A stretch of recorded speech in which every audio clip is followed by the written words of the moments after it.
Mega cluster మంజూరుకు ఎన్నేళ్లు? తెలంగాణ నేతపై ఎందుకింత కక్ష? సిరిసిల్లపై ఏమిటి వివక్ష?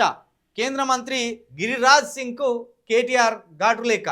తెలంగాణలోని నేతన్నలపై కేంద్రానికి ఎందుకంత కక్ష అని బీఆర్ఎస్ వర్కింగ్ ప్రెసిడెంట్ మాజీ మంత్రి కేటీఆర్ తీవ్ర ఆగ్రహం వ్యక్తం చేశారు.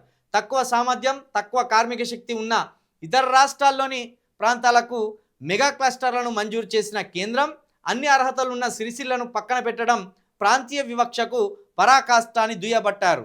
ఈ మేరకు ఆయన సోమవారం కేంద్ర టెక్స్టైల్స్ శాఖ మంత్రి గిరిరాజ్ సింగ్కు ఘాటుగా లేఖ రాశారు. ఇదే మన ఇప్పుడు సిరిసిల్ల అంటేనే నేతన్నల జిల్లా, అది నేతన్నల అడ్డ.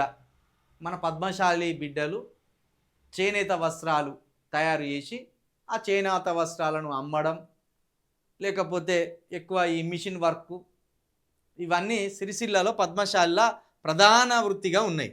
అయితే దీన్ని మెగా క్లస్టర్ కింద తీసుకోలేదట. సిరిసిల్ల మెగా క్లస్టర్ కింద తీసుకోకుండా అన్యాయం చేసిండ్రు. ఇది కేవలం సిరిసిల్లకు జరిగిన అన్యాయం కాదు, ఇది యావత్తు తెలంగాణ ప్రాంతం మీద వివక్ష. బీజేపీ పార్టీకి తెలంగాణ ప్రాంతం మీదనే వివక్ష. ఎందుకు మరి ఇట్లా తెలంగాణలోని నేతన్నల మీద ఇంత వివక్ష చూపుతున్నారు అనేది కేటీఆర్ గారు ఈ గిరిరాజ్ సింగ్ అనే కేంద్ర మంత్రికి ఒక ఘాటు లేఖ రాసినట్టు కూడా నమస్తే తెలంగాణ పేపర్ రాసుకొచ్చింది. బండి సంజయ్ గారు కరీంనగర్ నుండి కేంద్ర హోం మంత్రిగా ఉన్నారు. మరి ఏం చేస్తున్నారండి మీరు? మీ పక్క పొంటేనే సిరిసిల్ల, ఇప్పుడు ఇది రెండోసారి. గతంలో కూడా మీరు ఎంపీగా గెలిచిండు, అప్పుడు ఏం చేసినో తెలియదు. ఇప్పుడు ఏకంగా కేంద్ర మంత్రిగా ఉన్నారు. మరి ఇటువంటిది ఇప్పుడు బీసీ బిడ్డ, మీరు బీసీ బిడ్డ ఉన్నారు మీరు.